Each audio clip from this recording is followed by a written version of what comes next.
내가 죽은 뒤에 나의 뼈를 하얼빈 공원 곁에 묻어두었다가 우리나라가 주권을 되찾거든 고국으로 옮겨다오. 나는 천국에 갔어도 또한 우리나라의 독립을 위해 힘쓸 것이다. 너희들은 돌아가서 국민된 의무를 다하며 마음을 같이하고 힘을 합하여 큰 뜻을 이루도록 일러다오. 대한독립의 소리가 천국에 들려오면 나는 마땅히 춤추며 만세를 부를 것이다.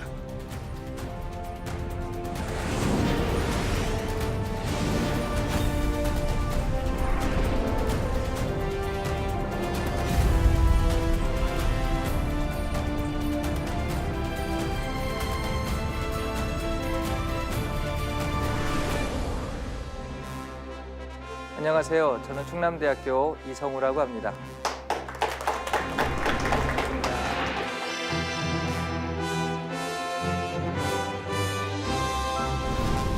오늘 제가 강의할 주제는 3.1운동과 국내 독립운동이라는 주제로 강의를 하도록 하겠습니다. 요즘 언론에서 많이 들어보셨겠지만 올해는 3.1운동 100주년이 되는 해고요. 또 대한민국 임시정부 수립 100주년이 되는 해입니다. 그만큼 3.1운동이 우리 한국사에서 갖고 있는 역사적 의의가 상당히 크기 때문에 그렇습니다.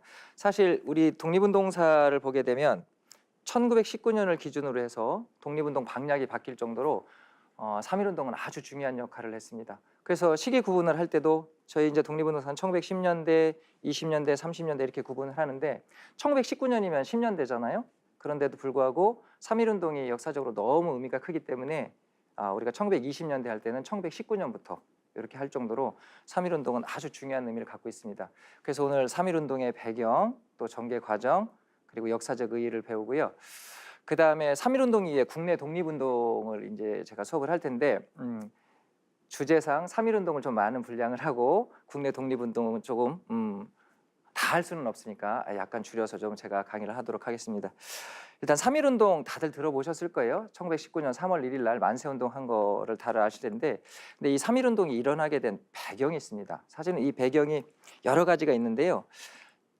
첫 번째 이제 국제정세의 변화가 있습니다. 1910년대는 세계사적으로 아주 큰 사건이 하나 터지는데 그게 바로 뭐다? 세계 1차 세계대전입니다. 그래서 연합국, 영국, 프랑스, 러시아, 동맹국, 독일이나 오스트리아 이런 연합국하고 동맹국이 세계 1차 세계대전을 벌이죠. 그래서 연합국이 승전을 합니다. 그러면서 이 연합국하고 그러니까 승전국과 패전국 사이에 이 전후 처리 문제를 논의하기 위해서 프랑스 파리에서 파리 강화회의라는 게 열려요. 근데 저 파리 강화회에서 사실 이 당시 미국이 참전을 했죠. 나중에 참전을 했는데 이 당시 세계 강대국은 미국이에요. 그러면서 이 파리 강화회의 강화 조건으로 미국 대통령 윌슨이라는 분이 민족 자결주의라는 걸 주창을 합니다. 근데 저것이 사실은 우리 민족의 3.1운동을 만세운동을 일으키게 되는 결정적인 배경이 되기도 하는데요.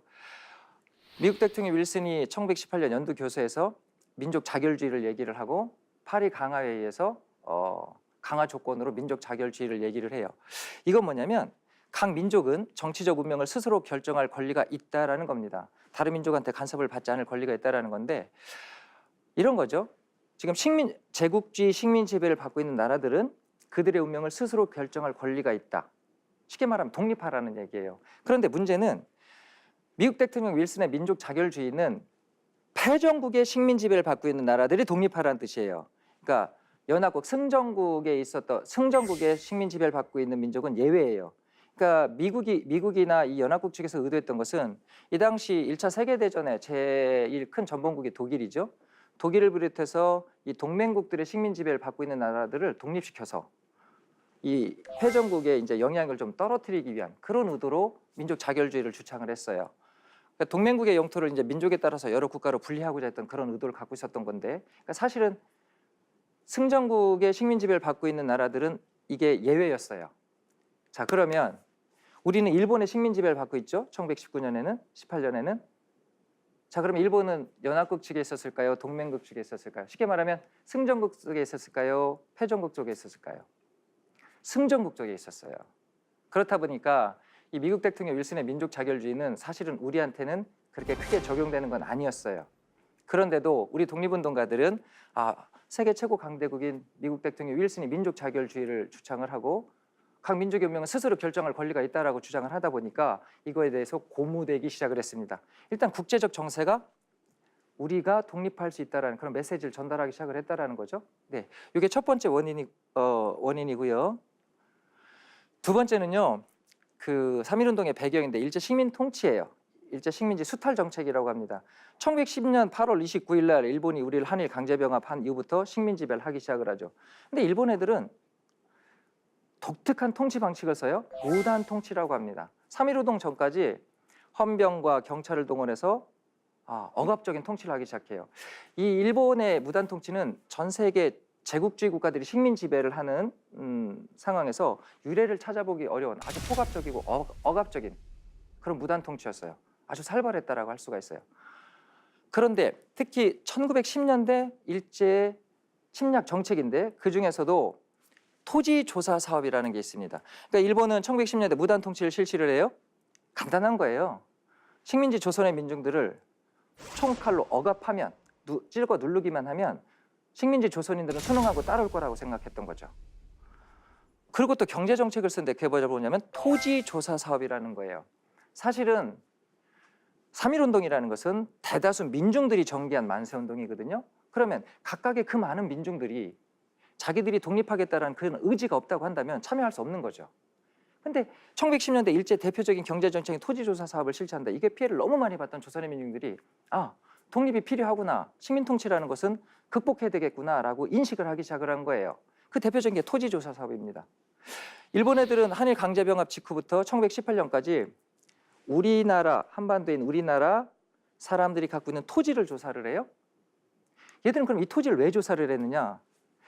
일본 애들이 식민 지배를 시작하면서 식민 지배하기 시작하면서 복잡한 문제가 생겼는데 대표적인 게 식민지 지배 비용이에요.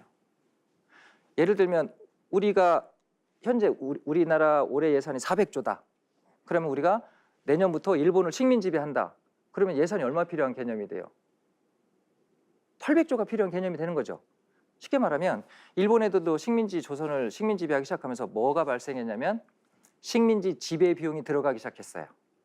근데 일본 애들은 간단합니다. 식민지 지배 비용은 식민지에서 걷어들인 돈으로 사용한다.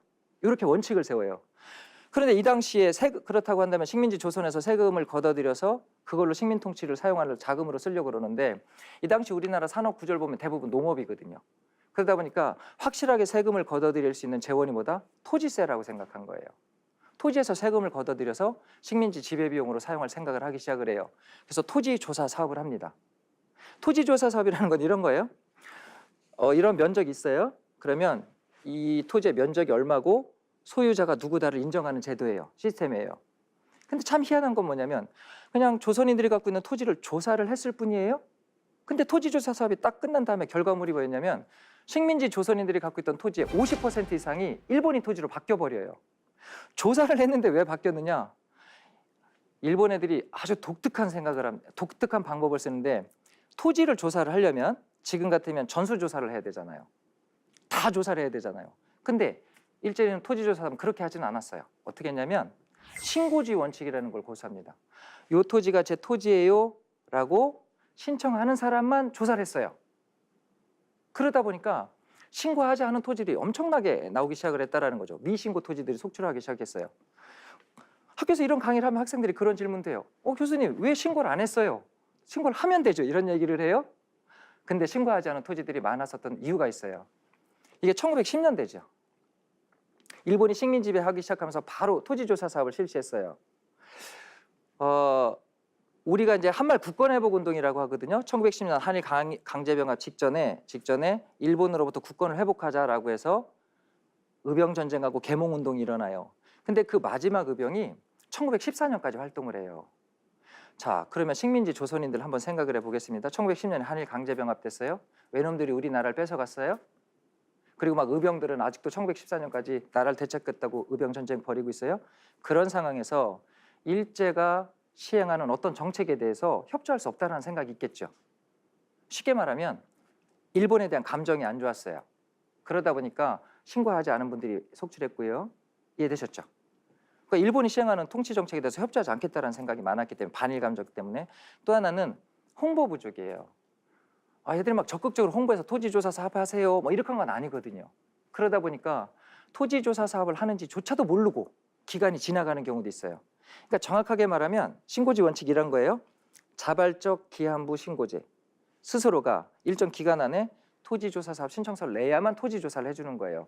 그러다 보니까 기간이 지나면 일제는 토지 소유권을 인정하지 않았어요. 그러면서 미신고 토지들이 속출하기 시작했다는 거죠. 또 하나는 조선시대 토지 개념은 왕토사상이라고 해서 전국에 국유지, 왕실 소유의 토지, 관청 소유의 토지 뭐 이런 토지들이 상당히 많았어요. 그런데 이런 토지들은 신고 주체 자체가 없죠. 그러니까 이런 거예요. 자발적 기한부 신고제인데 이 신고 주체를 개인으로 한정하는 거예요. 그러다 보니까 국유지, 뭐 관청 소유의 토지 뭐 이런 토지들은 신고 주체가 없고요. 또 하나는 우리는 전통적으로 토지라는 것이 공동명의 소유가 있잖아요.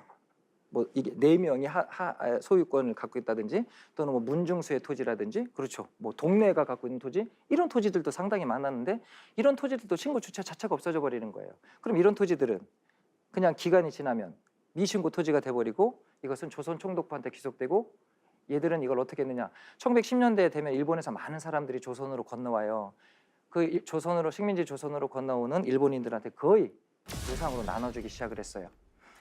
그래서 사실은 토지 조사 사업만 했을 뿐인데 토지 소유권을 인정하는 그런 조사만 했을 뿐인데 신고가 딱 끝난 다음에 조선인들이 갖고 있었던 토지의 50% 이상이 일본인 토지로 바뀌어버린 거예요.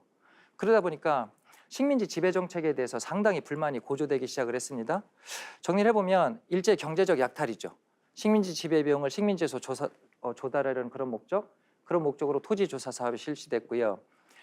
그러다 보니까 50%가 넘는 토지가 일제에게 수탈당합니다. 그러니까 식민지 조선인들은 갑자기 땅을 뺏기게 된 거죠. 그러면서 독립을 해야 되겠구나, 독립운동이 필요하구나 이런 것들을 스스로가 인지하기 시작하고 각성하기 시작했다라는 거죠. 사실은 제가 이제 중고등학교 다닐 때까지만 하더라도 3.1운동의 배경을 얘기를 하면 되게 민족 자결주의 얘기했어요. 그리고 뒤에 배울 뭐 28 독립선언서 요 정도를 얘기했었는데 요즘은 그렇지 않아요.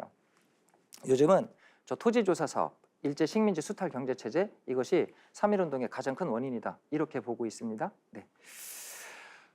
두 번째 배경은 이제 토지조사 사업이라고 볼 수가 있고 그러면서 이제 조선의 민중들이 각성을 하기 시작을 했다라는 거죠. 일제 수탈 정책을 체험하면서 독립의 중요성을 인식하기 시작을 했다라는 거예요. 그러면서 3.1운동 이후에 독립운동 주체들이 대다수 민중으로 대중들로 이렇게 확대되는 결정적인 계기도 바로 이런 데 원인이 있다 이렇게 보시면 되겠습니다. 네. 세 번째는요. 고종황제의 죽음이에요. 고종황 이것도 상당히 크게 영향을 미쳤는데 1910년 한일 강제 병합이 됐지만 조선을 통치했던 고종하고 순종황제는 살아 있었어요. 그런데 이 고종황제가 1919년 1월 21일 날 아침 6시청도에 궁녀가 갖다 준 식혜를 드시고 돌아가세요. 고종황제, 광무황제가 돌아가시는 거예요. 자, 근데 이 고종황제가 뭐라고 해야 될까? 막 시름시름 앓다 돌아가셨다고 그런다면 이런 생각은 안 했을 거예요. 그런데 너무너무나 건강했던 국왕이에요. 그러니까 고종황제 건강하셨고요. 아침에 일어나시면 6시 이제 식혜 드시고 이제 일과를 시작을 하는데 그날은 아침 6시에 궁녀 2명이 식혜를 가져옵니다. 이 식혜를 드시고 돌아가셔요. 그러니까 시름시름 앓다 돌아가신 게 아니라 갑자기 돌아가신 거죠. 그러다 보니까 식민지 조선의 민중들은 이거 일본이 독살한 거 아니냐 이렇게 믿기 시작을 했다라는 거죠. 이게 독살됐느냐 독살되지 않았느냐는 지금 학자들은 논쟁이 좀 있어요. 근데 문제는 이 당시 조선의 민중들은 다 독살됐다고 믿었다라는 거죠. 이게 잠깐 설명을 드리면 그 고종황제가 식혜를 드시고 쓰러지셨겠죠. 그러니까 이 시신을 검시했던 민영달이라는 분이 있습니다. 그 민영달이라는 분이 호위무사인 이제 한창진한테 얘기를 한 거죠. 고종황제가 이렇게 돌아가셨어? 이렇게 얘기를 했어요. 근데 이 한창진이 집에 가서 자기 누나한테 얘기한 거예요. 한진숙이라는 분한테 누나 뭐 이렇게 얘기를 했겠죠. 그리고 이 한진숙이 윤치호라는 분한테 가서 조카한테 가서 얘기를 한 거예요. 그 윤치호 일기의 기록이 남아 있어요. 한번 보겠습니다. 첫 번째, 이상적이라고 할 만큼 건강했던 고종황제가 식혜를 드신 뒤에 30분도 안 돼서 사망했다라는 거죠. 그리고 쓰러진 지 얼마 안 됐는데 1, 2분도 안 됐는데 몸이 땡땡 불어있더라는 거예요. 이게 독을 먹으면 그런 현상이 나타난대요. 응급처치를 해야 되는데 이게 옷을 벗길 수가 없어서 옷을 찢었대요. 그리고 여러 번 이렇게 옷을 벗겨봤더니 요 목에서부터 배꼽까지 검은 줄이 나 있더라는 거예요. 왜? 독을 먹으면 그런 현상이 나타난다네요. 그리고 입을 이렇게 열었더니 이는 다 빠져 있고요. 혀는 닳아서 없어졌더래요. 이 이제 독도 아주 강력한 독이었던 것 같아요. 이 식혜를 전달했던 궁녀 2명 있잖아요. 이 궁녀 2명이 이틀 뒤에 의문사예요. 왜 우리 뭐 영화 같은 데 보면 뭐 이렇게 시킨 사람 또 죽이고 또 죽이고 그러잖아요. 어쨌든 윤치호일기에 저 기록이 나오긴 하지만 지금이야 이제 뭐 독살 됐네 안 됐네 여러 가지 말들이 많지만 당시의 조선의 민중들은 고종 황제는 다 독살됐다고 믿는다라는 거죠. 자, 나라 뺏었죠. 그렇죠? 그다음에 토지조사 사업에서 수탈 정책 쓰고 있죠. 그다음에 민족 자결주의로 국제적인 분위기는 독립의 분위기로 가고 있죠. 이런 분위기에 힘입어서 3.1 운동이 추진되기 시작을 하는데 또 하나 결정적 계기가 하나 나와요. 그게 바로 뭐냐면 28 독립선언이라는 거예요. 그 동경으로 유학 갔던 우리 유학생들이 있어요. 동경 유학생들이 이분들이 1919년 1월에 조선 청년 독립단이라는 독립운동 단체를 만들어요. 저 단체가 중심이 돼서 지금 앞에 말씀드린 그런 것들의 원인이 돼서 1919년 2월 8일 날 도쿄 한복판에서 만세 시위를 전개를 합니다. 그걸 우리가 28 독립선언이라고 해요.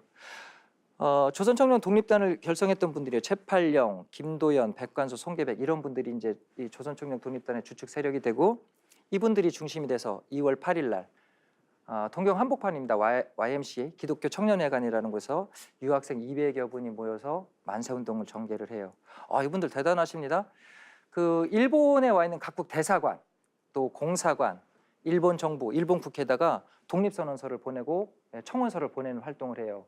그러니까 우리 3.1 운동 때 기미 독립선언서, 3.1 독립선언서, 오등은 자의 조선의 이 3.1 독립선언서 있죠. 이런 것처럼 선언서를 작성을 한 거예요.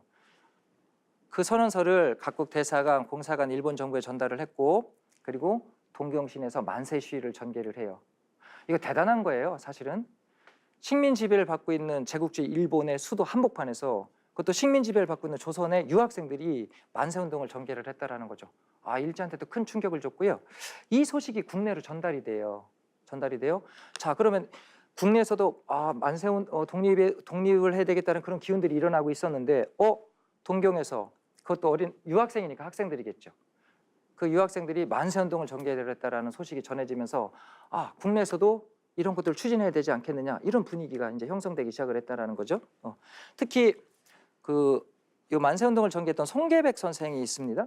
저분이 이제 28 독립선언서, 28 독립선언서가 상당히 투쟁적이에요. 조국의 독립을 위해서 최후의 1인까지 투쟁할 것을 선언했는데요. 이 요구가 실패할 때는 일본에 대해서 영원히 혈전을 전개하겠다 뭐 이런 표현이 쓰일 정도로 아주 과격하게 독립을 선언한 이 선언서가 국내로 또 전달이 됩니다. 송계백 선생이 갖고 와요. 그러면서 국내에서도 3.1 운동, 만세 운동을 전개해야 되는 그런 분위기가 다시 고조됐다 뭐 이렇게 보시면 되겠습니다.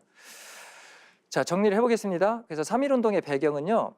일단 국제적 정세는 민족 자결주의 재창, 그 다음에 일제 수탈 정책, 통치 정책, 식민지 지배 정책, 토지 조사 사업, 그 다음에 고종 황제의 죽음, 그 다음에 28 독립선언, 뭐 이런 것들이 가장 큰 원인이 돼서 3.1 운동이 일어나게 된다 이렇게 얘기를 합니다. 자, 이제 3.1 운동 전개 과정을 볼 텐데요. 일단 3.1 운동은요 크게 두 그룹이 있어요. 크게 두 그룹이 있는데 하나는 종교계입니다. 하나는 종교계고 또 하나는 학생층이에요. 그러면 왜 종교계하고 학생층이 이 3.1 운동을 주도할 수밖에 없었느냐면 1910년대는 아까 말씀드린 대로 무단 통치 시대예요. 아주 살벌했던 시기라는 거죠. 헌병 경찰을 동원해서 아주 억압했던 시기이기 때문에 공식적으로 활동할 수 있는 그룹은 종교인들하고 학생들밖에 없었다라는 거죠. 그래서 이 두 그룹이 이제 만세 운동을 주도를 합니다. 그래서 종교계는요 세 종교가 나옵니다. 천도교, 기독교, 불교 요 세 종교고요. 그다음에 학생층들이 준비를 합니다. 제일 먼저 움직인 종교는 천도교예요. 천도교인데 천도교는 1860년대에 만들어진 동학이라는 종교가 있고요. 이 동학이 1894년에 농민전쟁도 전개를 하죠. 그러면서 일제한테 크게 타격을 받고요. 그랬다가 1905년에 3대 교주인 손병희라는 분이 있어요. 이분이 동학을 계승해서 천도교라는 민족 종교를 만듭니다. 이 종교가 제일 먼저 움직입니다. 천도교가. 그래서 1월 말에 천도교가 이제 행동 강령이라는 걸 만들어요. 만세 운동을 추진을 하되 세 가지 원칙이 있어요. 대중화, 일원화, 비폭력화.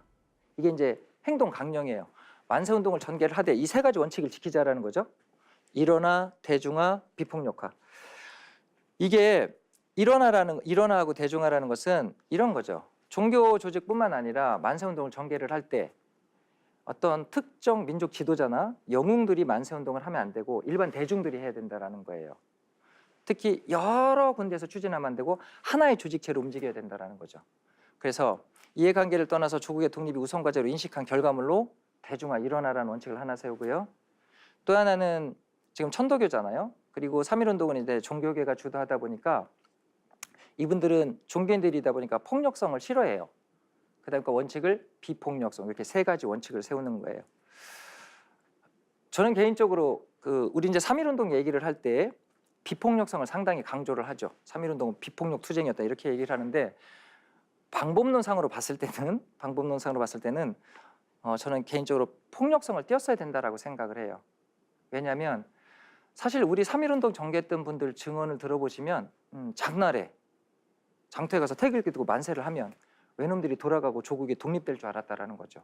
근데 우리가 아무리 비폭력성을 띈다고 하더라도 걔들이 우리가 만세한다고 일제가 돌아가고 독립을 시켜주겠어요? 총을 쏘겠지? 그러겠죠? 근데 사실은 종교인들이 갖고 있었던 한계점이기도 합니다. 비폭력성. 그래서 사실은 희생자가 많이 난 이유 중에 하나도 우리가 투쟁성이 없었다라는 거죠. 초창기 때는. 그래서 이따 말씀드리겠지만 3.1운동이 끝까지 비폭력성을 띠는 건 아니에요. 3월 말 4월 초 들어가면 우리도 폭력성을 띠기 시작해요. 왜냐하면 쟤들이 총을 쏘니까. 자위권적 방어 차원에서 3.1운동도 폭력성으로 전환을 합니다. 그건 이따 좀 말씀드릴게요. 자, 그래서 비폭력화 추진 주체의 계몽주의적 성격이죠. 종교인들이 주도를 하다 보니까 비폭력화를 원칙으로 세우고요. 또 하나는 현실적으로 전국에서 만세운동이 일어나는데 이 모든 대중들한테 무기를 제공할 수는 없죠. 객관적 조건도 이건 형성이 안 됐다라고 봅니다. 그래서 어쨌든 추진 주체의 계몽주의적 성향으로 비폭력화, 또 무력 사용의 객관적인 한계, 이 두 가지 원인에 의해서 비폭력성, 비폭력화 이걸 원칙을 세우는 거예요. 기억들 좀 해보겠습니다. 대중화, 일원화, 비폭력화 이것이 3.1운동의 큰 세 가지 원칙입니다. 자, 천도교가 움직이고요. 그 다음에 이제 기독교가 움직입니다. 기독교. 네. 기독교는 1월 말 2월 초에 이제 움직이기 시작을 하는데 그 상해에서 조직된 독립운동 단체 있어요. 신한청년당이라고. 거기 선유혁 선생이 국내로 돌아오세요. 우리 나라 망하기 직전에 국권회복운동단체 중에서 가장 대표적인 단체가 신민회라는 단체가 있었는데 이분들이 이제 주축 세력이 이제 황해도 평안도 지역이에요. 그러다 보니까 선유혁 선생이 들어서 신민회 인사들하고 교류를 추진하기 시작을 하면서 만세운동이 추진이 되고요. 특히 이 황해도 평안도 지역의 대표적인 기독교 지도자인 이승원 선생이 있습니다. 그 이승원 선생을 만나서 만세운동 추진을 해요. 추진하고 또 하나 가장 큰 세력이 하나가 뭐냐면 학생층입니다. 학생층은 1월 말부터 움직이기 시작해요. 그래서 강기덕, 김원벽 이런 분들이 전문학교 학생들이 중심이 돼서 3.1운동을 추진을 해요. 자, 그렇게 본다면 자, 일단 종교 조직으로 천도교가 움직였고요. 그 다음에 기독교가 움직였어요. 그 다음에 학생층이 움직였어요. 나중에 불교도 합류합니다. 그런데 지금 만세운동은 하나로 기획하고 있는데 추진 주체가 여러 개죠. 그러다 보니까 뭐에 어긋납니까? 일원화에 어긋나죠. 그래서 다 합쳐서 전개한다는 논의가 일어나기 시작을 하죠. 그래서 종교계하고 학생층이 연합전선을 구축을 해요. 2월 25일 날. 제일 먼저 종교계가 먼저 연합을 해요. 천도교 대표였던 손병희 선생이 기독교 대표였던 이승원 선생한테 제안을 하죠. 종교적 교리 뭐 이런 걸 떠나서 조국의 독립이라는 명제 아래 서로 합쳐서 전개를 하자라고 논의를 하죠. 사실 일원화, 대중화, 비폭력화인데 일원화하기 상당히 어렵죠. 그러니까 조국의 독립이라는 것이 우선 과제라고 인식하지 않으면 일원화할 수 없는 종교 조직들이죠. 천도교, 불교, 기독교가 어떻게 합쳐지겠어요. 그런데 그런 것이 아니라 조국의 독립이라는 명제하에 합쳐야 된다라는 생각을 하시게 된 거예요. 그러면서 합쳐지기 시작을 하고요. 나중에 불교계의 한용운 선생하고 백용성 선생도 연합을 합니다. 우리 3.1운동의 주체를 민족대표 33인이라고 하잖아요. 그러니까 33인의 숫자를 보면 천도교 15, 기독교 16, 불교 2이에요. 그래서 33인이 되는 거예요. 교수님 왜 불교는 이렇게 적습니까? 이게 구조적인 문제가 좀 있어요. 천도교나 기독교는 대부분 시내 있잖아요.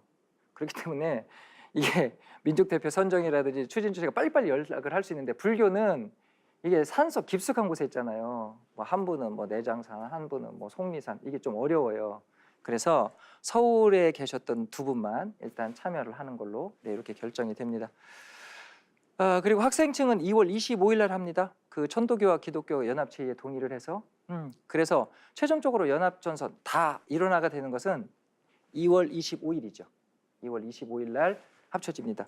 그러니까 26, 27, 28, 1 나흘 전이죠. 나흘 전에 대연합전선이 구축된다고 보시면 되고요. 자, 독립선언서가 작성이 됩니다. 독립선언서는 2월 11일 날 최남선이라는 분이 완성을 하고요. 민족대표가 확정이 돼요. 2월 27일 날. 그래서 아까 말씀드린 대로 천도교 15, 기독교 16, 불교 2 이렇게 되고요. 그 다음에 최남선이 완성한 그 독립선언서가 천도교 기관지를 발행하던 보성사라는 곳이 있습니다. 이 보성사에서 2만 1000장이 인쇄가 됩니다. 그 천도교도였던 이종일 선생이 중심이 돼서 2월 27일 날 2만 1000장이 완성이 돼요. 그 요즘 인터넷 이런 데 보니까 뭐 기미 독립선언서를 뭐 태화관에서 작성했다 뭐 이런 뭐 글들도 있던데, 그건 아니에요. 거기는 선언하는 곳이고 이미 27일 날 인쇄가 끝나요. 그래서 북쪽 쪽은 배포까지 하는 그런 단계에 들어가니까. 그리고 최종 회의는 2월 28일 날 일어납니다. 천도교 대표였던 손병희 선생 집에서 개최가 되는데, 여기에서 이 민족 대표들이 최종 회의를 하면서 결정을 2개를 해요. 2개를 하는데, 일단 체포되면 정정당당하게 독립 의지를 밝힌다. 민족 대표로서. 하나는 문제가 생겼는데, 그게 바로 뭐냐면 장소를 탑골공원이, 원래는 이제 연락을 할 때 탑골공원에서 모여서 만세를 전개하자, 원래 이렇게 다 연락을 했어요. 근데 이분들이 하루 전날 만세운동 장소를 바꿔요.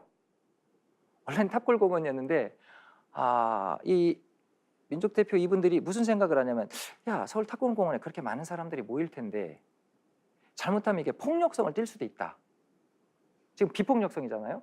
폭력성을 띨 수 있다. 우리 민족 대표가 거기서 이렇게 만세 삼창을 하면 더 폭력화될 수 있다. 그러면서 최종 회의를 하실 때 탑골공원에서 태화관이라는 음식점으로 바꿔요. 그래서 문제가 좀 생겨요. 전국에서 이제 만세운동을 연락을 받은 분들이 탑골공원에 모였겠죠. 2시에 하기로 했어요. 근데 민중들이 이제 탑골공원에 모여 있는데 민족 대표가 와서 5등은 자의 독립선언서를 읽어줘야 이제 만세운동을 하러 나가는 건데, 이 민족 대표들이 어디로 갔다? 태화관으로 간 거예요. 그래서 거기서 29분이 그래서 독립선언서 낭독하고 만세 삼창을 해요. 그러면 문제는 뭐겠습니까? 지금 탑골공원에 모여 있는 그 많은 사람들이겠죠. 그러면서 이제 탑골공원에 모여 있는 분들끼리 이제 그 군중 심리라는 게 있잖아요. 원래 연락을 받고 왔는데 민족 대표가 안 와요. 누군가 나와서 읽어줘야 되는데.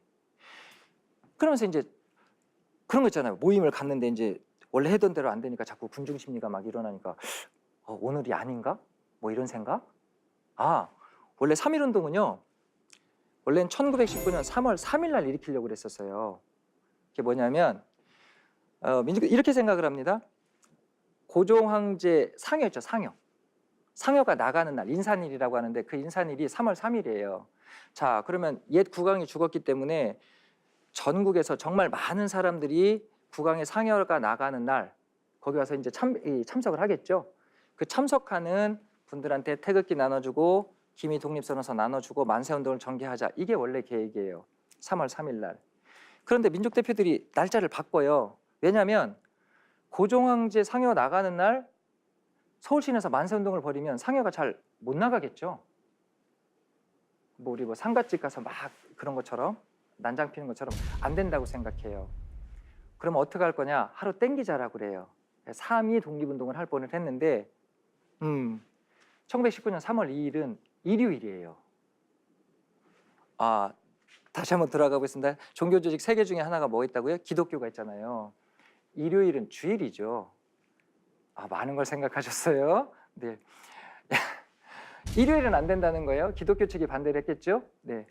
그럼 뭐예요? 하루 더 땡기자라는 논의가 나왔어요. 그래서 3월 3일이었다가 3월 2일이었다가 3월 2일로 결정이 됩니다. 그래서 3.1 운동이 되는 거죠. 네. 그러니까 이제 탁골공원에 모여있던 군중들은 이게 내가 잘못 알았나? 원래대로 3월 3일인가? 뭐 이러면서 웅성웅성하기 시작을 했던 거죠. 그러면서 이제 해산 분위기가 생 거예요. 그랬다고 막 돌아다니면서 저기 만세하러 왔어요? 뭐 이렇게 물어볼 수도 없잖아요. 그래서 이제 2시 대도 안 오고 2시 10분 대도 안 오고 2시 20분 대도 안 오고 2시 30분 정도 됐다고 합니다. 이 2시 30분 중에 거기에 참석하셨던 분 중에 그 정재용이라고 경신학교를 졸업하신 분이래요. 그분이 올라가서 읽은 거예요. 자, 거기에 모였던 분들은 민족 대표가 누군지 잘 모르잖아요. 어쨌든 단상에 올라가서 읽는 사람이 민족 대표인 거예요. 읽으니까 민족 대표다 그러고 나가기 시작한 거예요. 남대문 동대문으로 만세를 하러 나가기 시작하라는 거예요. 그러면서 만세운동이 확대되기 시작을 합니다.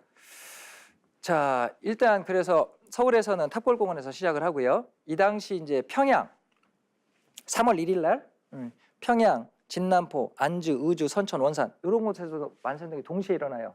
여기는 이미 사전 조직이 다 돼 있었어요. 여기 이제 기독교를 중심으로 해서 이제 미리 연락이 다 간 거죠. 서울 탁공공원에서 2시에 만세운동 전개를 하니까 그거에 기해서 다 같이 만세운동을 시작하자라고 연락이 돼 있었기 때문에 평양, 진남포, 안주, 의주, 선 이런 곳에서 만세운동을 시작을 해요.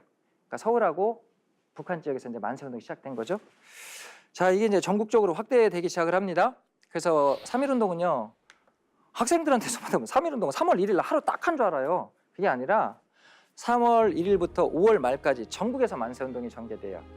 그러니까 이런 거죠. 서울에서 만세운동에 참여하셨던 분들이 기미독립선언서하고 태극기를 갖고 지역으로 내려가는 거예요. 그래서 각 지역마다 다시 조직을 해서 만세운동을 전개를 하는 거죠. 그래서 그 3.1 운동의 특징을 보면 되게 도시에서 농촌으로 전개되는 특징이 있어요. 3.1 운동이 일어난 가족은 도시에서 농촌으로 전개가 돼요. 이게 왜 그러냐면 서울에서 만세운동에 참여하셨던 분들이 지역으로 내려가서 만세운동을 추진해야 되잖아요. 그러다 보니까 되게 철도가 제일 빨리 내려가죠. 그러니까 철도 주변에 도시들이 있으니까 철도 주변에서부터 일어나는 특징이 있고, 그다음에 이제 백길 닫는 순서대로, 그러다 보니까 사람들이 많이 사는 도시에서 농촌으로 전개되는 특징이 있고요. 그다음에 전국에서 3.1 운동 일어난 날들을 보게 되면 되게 4일이나 9일이 제일 많아요.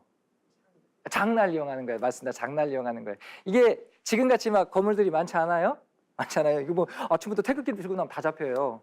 그러다 보니까 이제 사람들이 가장 많이 모일 수 있는 곳, 가장 많이 모일 수 있는 장소, 이런 걸로 가는 거죠. 이러고 이제 태극기 뭐 이렇게 뭐 팔 거 갖고 태극기 갖다가 만세운동하고 가는 거예요.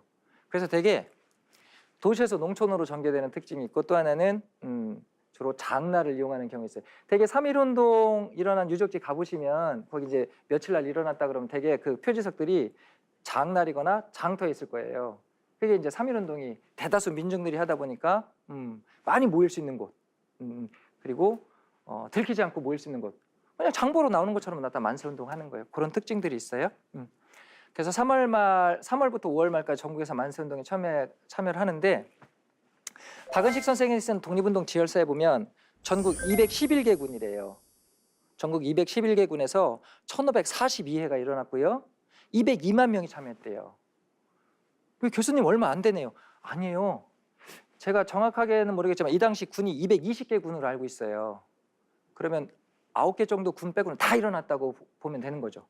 220개는 정확하지 않은데 어쨌든 전국의 모든 군에서 다 일어났다고 보면 되는 거예요. 그러니까 본인들 동네에서 군인데 만세운동이 안 일어났다. 그럼 그 9개 군에 끼는 거죠. 202만 명도 대단한 거예요. 지금 인구수하고 저때 인구수는 틀려요. 지금은 우리 5천만이라고 하잖아요. 그때 2천만이 채 안 될 거예요. 그러니까 전국의 거의 10% 이상이 다 참여하셨다고 보면 되는 거죠. 네. 그래서 학생, 지식인, 노동자, 상인들이 전 계층이 참여를 합니다. 그래서 전국적으로 만세운동이 일어나는데, 이게 뭐 안 일어난 곳이 없다 보니까 전국적으로 그 중에 이제 그나마 이제 가장 많이 알려진 곳, 여기 이제 천안 아우네 장터 만세운동이죠.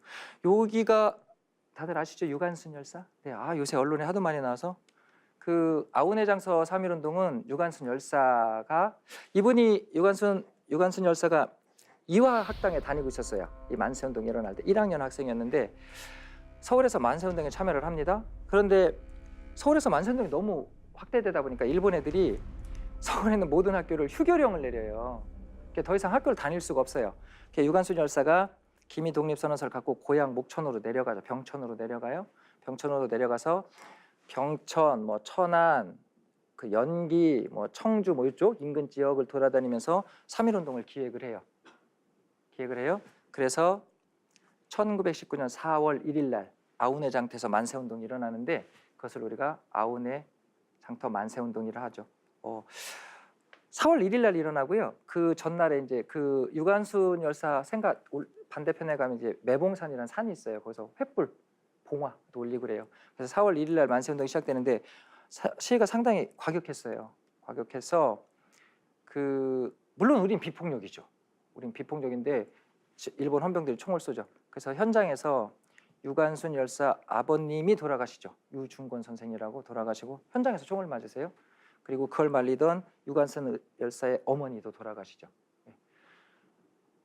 유관순 열사는 그 아버지 유중권 선생의 유해를 메고 막 헌병대에 찾아가서 항의도 하고 그래요.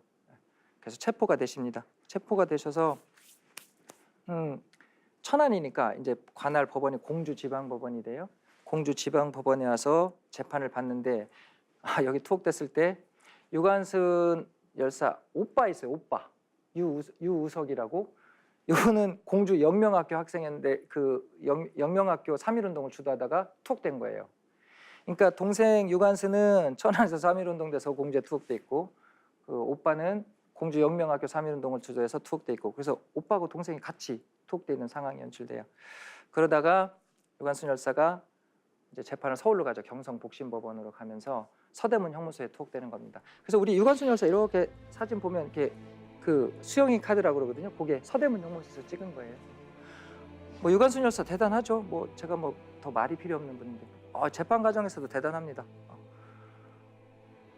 제 나라 사람들이 자기 나라를 되찾기 위해서 정당한 일을 했는데 왜 우리 민족을 총으로 죽이느냐. 죄를 진 건 너희들이다. 아주 당당하게 욕을 하시고요.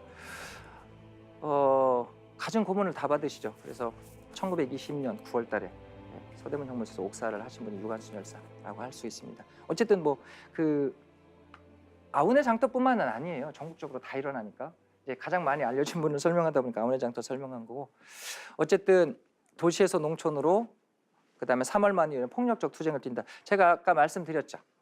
자기 방어 차원에서 폭력성을 띠는 거예요. 당연히 일제는 탄압을 합니다. 일본 애들은 만세 참여자들을 이게 한자라 폭도 폭민이라고 그래요. 얘들은 폭도래요. 만세 참여자들을 규정을 하고 2개 사단급 병력을 동원해서 학살, 뭐 방화, 사륙 이런 것들을 자행을 해요. 기록이 위에는 일제 기록이고요. 요 아래는 그 박은식 선생 한국 독립운동 지열사 기록이에요. 피살, 순국하셨다는 거예요. 7,500명 정도 돌아가시고요. 부상은 16,000명, 체포가 46,000명이에요. 밑에 이제 박은식 선생 기록 7,600명, 부상 45,000명, 체포 5만 명. 일단 일제 기록을 보겠습니다. 일제 기록만 보더라도 피살, 돌아가신 분이 7,500명이라는 뜻이에요. 대단한 사건이죠. 저렇게 많은 우리 민족을 죽인 거예요. 일본 애들이. 저게 일제 기록이죠. 저게 제가 볼 때는 축소됐을 수는 있어도 과장되진 않았을 거라는 거지.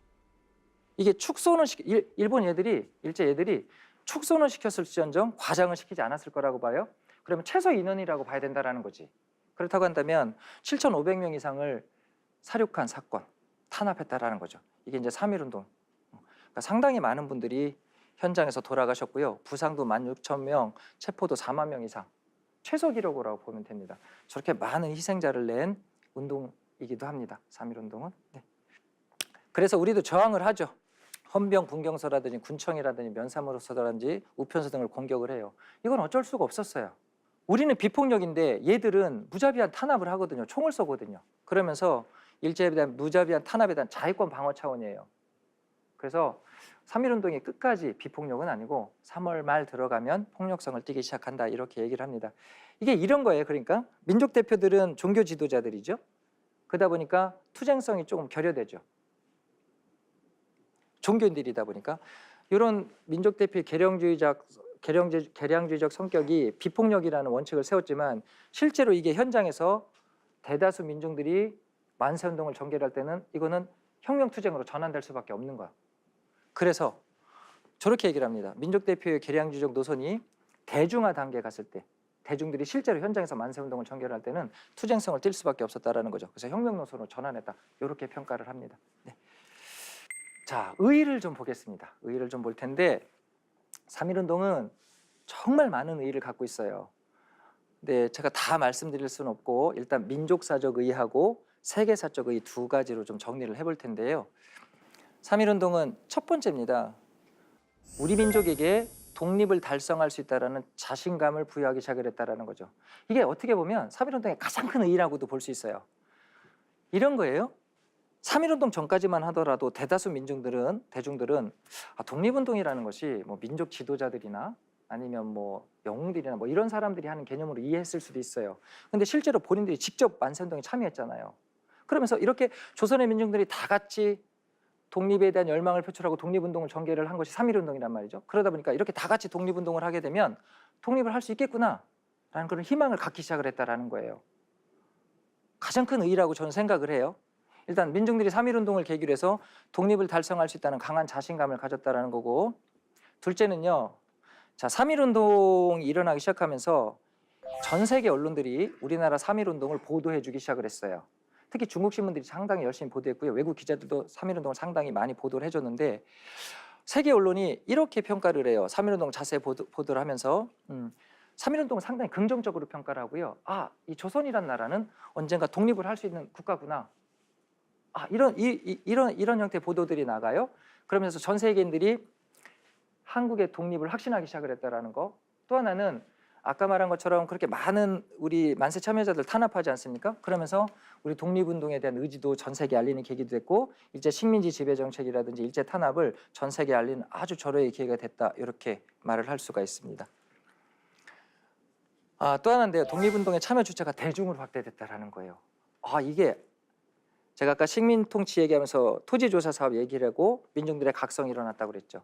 그러니까 3.1운동 전과 후가 많이 틀려지는데 3.1운동 이후에는요. 독립운동 주체들이 특정인들 중심인 것이 아니라 대다수 대중들로 확대되는 그런 성격을 갖고 있어요.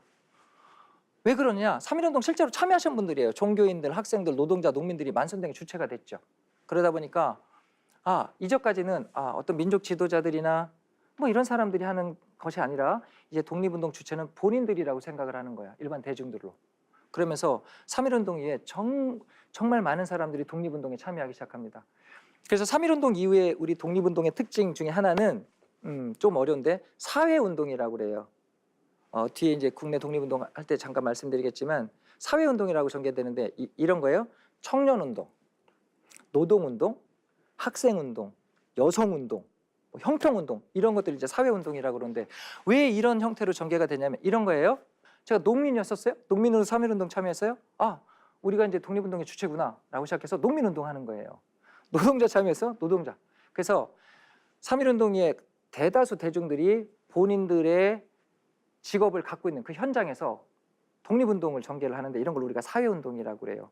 그래서 20년대 들어가면 정말 뭐 노동운동, 농민운동, 학생운동, 청년운동, 여성운동 이런 운동들이 아주 활발하게 전개가 되는데 이렇게 독립운동이 확대될 수 있었던 것은 3.1운동을 계기로 해서 독립운동의 주체가 대중이라고 본인들이라고 인식한 결과물이다. 이렇게 인식한 결과물이라고 보면 됩니다. 그래서 정말 많은 분들이 이제 독립운동을 하게 되죠. 또 독립운동의 이념과 방법론의 변화가 있었는데 이게요. 1910년 한일 강제병합 전에는 우리 독립운동 노선이 좀 틀려요. 뭐냐면 의병했던 분들이 있어요. 의병했던 분들은 1910년에 나라 망하잖아요. 그러면 의병전쟁 했던 분들은 열심히 독립운동을 벌여서 조국을 되찾으면 다시 국왕을 모시는 나라를 만들자라고 생각을 해요. 이런 운동 노선을 우리가 복벽주의라고 합니다. 복벽주의. 이게 다시복 임금벽자거든요. 이게 그러니까 의병했던 분들, 1910년 한일 강제병합 중에 무력 투쟁을 했던 의병들은 다시 나라를 찾으면 임금을 다시 모시는 그런 나라를 만들자라고 하고 그 반대편에 있었던 계몽운동 계열이 있어요. 미래를 대비해서 실력을 키우자라는 분들. 이분들은 이렇게 독립운동을 벌여서 조국이 독립이 되면 국민이 주인 되는 나라가 되자고 해요. 이걸 우리가 공화주의 국가라고 그래요. 공화주의. 그래서 참 1910년에 나라 뺏겼지만 1910년대 국내 독립운동을 보면 저 복벽주의 계열의 독립운동 따로 있고요. 계몽운동 계열의 독립운동이 따로 있어요. 그러니까 서로 사상적으로 안 맞는 거죠. 그러니까 조국을 독립시켰을 때 왕을 다시 모시느냐, 국민이 주인 되는 나라를 만드느냐, 이게 1910년대는 3.1운동 전까지만 하더라도 이게 나뉘어져 있어요. 예. 그런데 1919년 3.1운동. 자, 3.1운동은 왕실이 주도한 게 아니죠.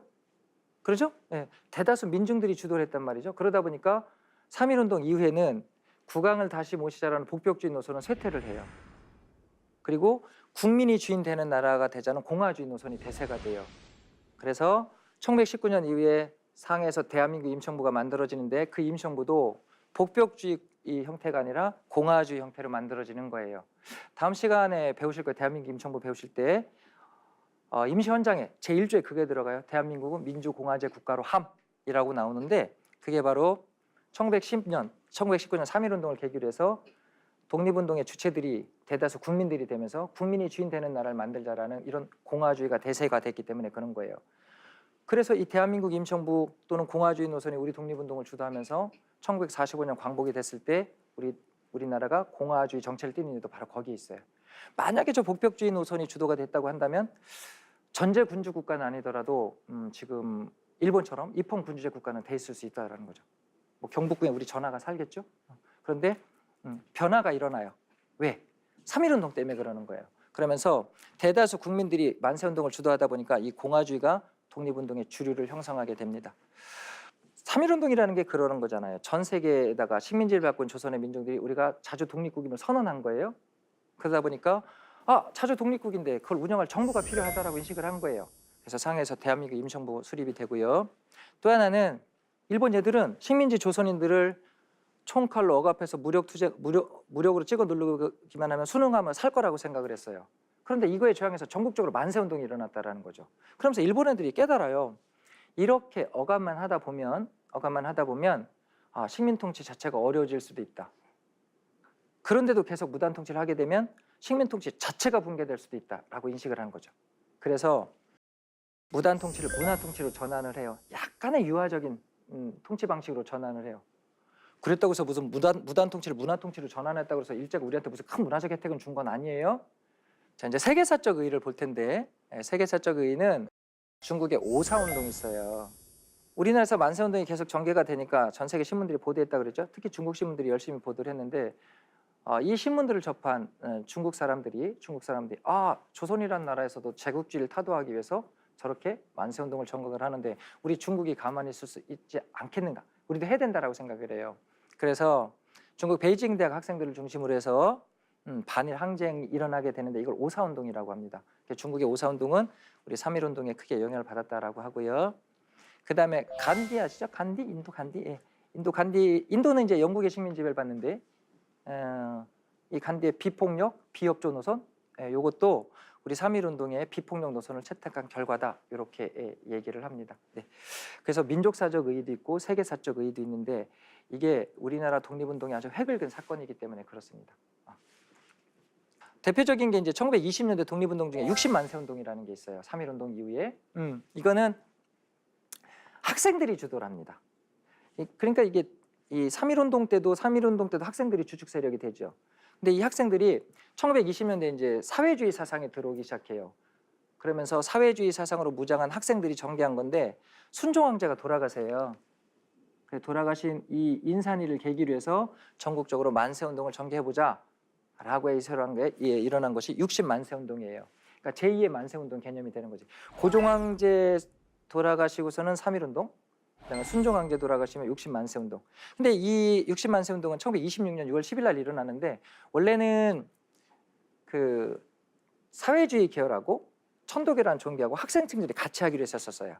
그런데 천도교하고 사회주의 계열, 조선공산당 계열인데 이분들은 추진하다가 체포가 되세요. 그래서 60만세 운동이 좌절되는 줄 알았는데 학생들 대단합니다. 이 학생들은 본인들 단독으로 순종 인산을 계기로 해서 서울에서 만세 운동을 전개를 하는데 이걸 우리가 60만세 운동이라고 그래요. 네.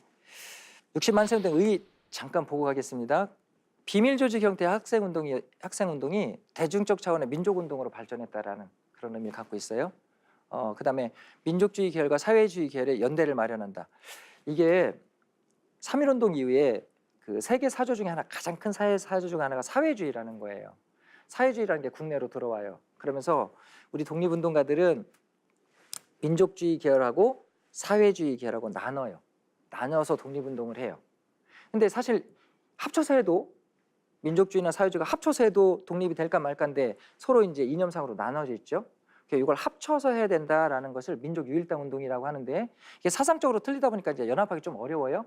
그런데 이 광주 60만세 운동을 계기로 해서 민족주의 계열하고 사회주의 계열의 연합이 필요하구나라고 인식을 하기 시작을 했다라는 거예요. 어쨌든 학생들이 독립운동의 주체로 나서기 시작을 했다라는 거, 60만세 운동이고, 광주에서 학생운동이 일어나요. 근데 이제 광주 학생운동이라는 건 출발이 광주기 때문에 그렇지 이 당시 전국적으로 일어난 학생운동이거든요.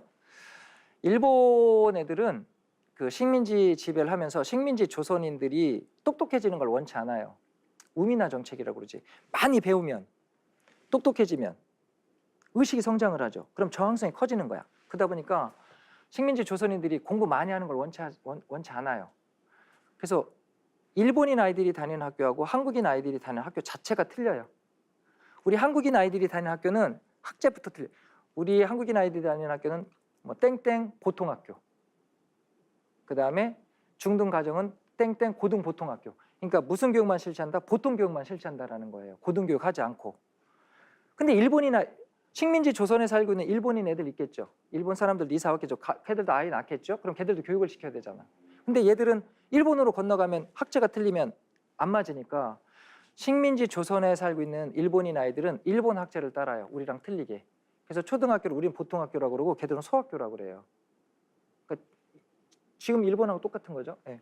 그다음에 우리는 그냥 고등 보통학교 가는데 얘들은 중학교 가요.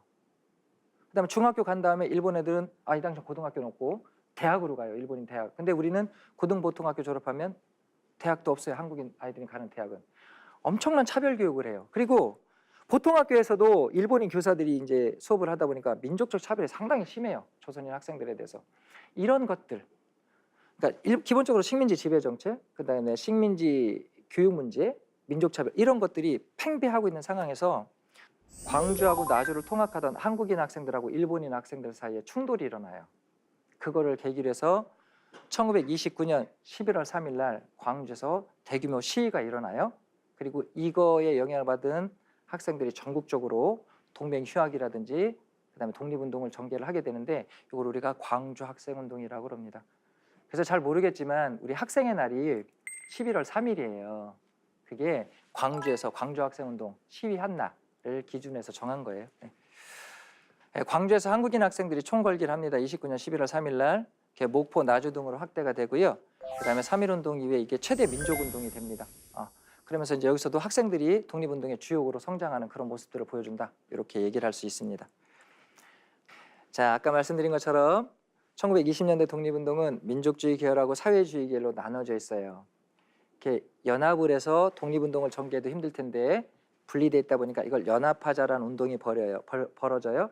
이거를 우리가 독립운동사에서는 민족유일당 운동이라고 그래요. 이념이나 정파를 초월해서 하나의 독립운동 단체로 독립운동을 전개하자. 이게 민족유일당 운동이에요. 근데 국내는 지금 민족주의 계열하고 사회주의 계열로 나눠져 있잖아요. 이거 합치자라는 논의가 일어나요. 그 발단이 60만세 운동이었던 거고. 그러면서 합친 결과물이 나오는데 그게 바로 신간회예요. 회장의 이상재 선생이 맡으시고요. 부회장의 홍명희 선생이 선출이 돼요. 정치적 경제적 각성을 촉구한다. 우리의 단골을 공개한다. 우리 기회주의를 일체 부역한다. 이런 강령을 세우고 독립운동을 전개를 하시기 시작을 합니다.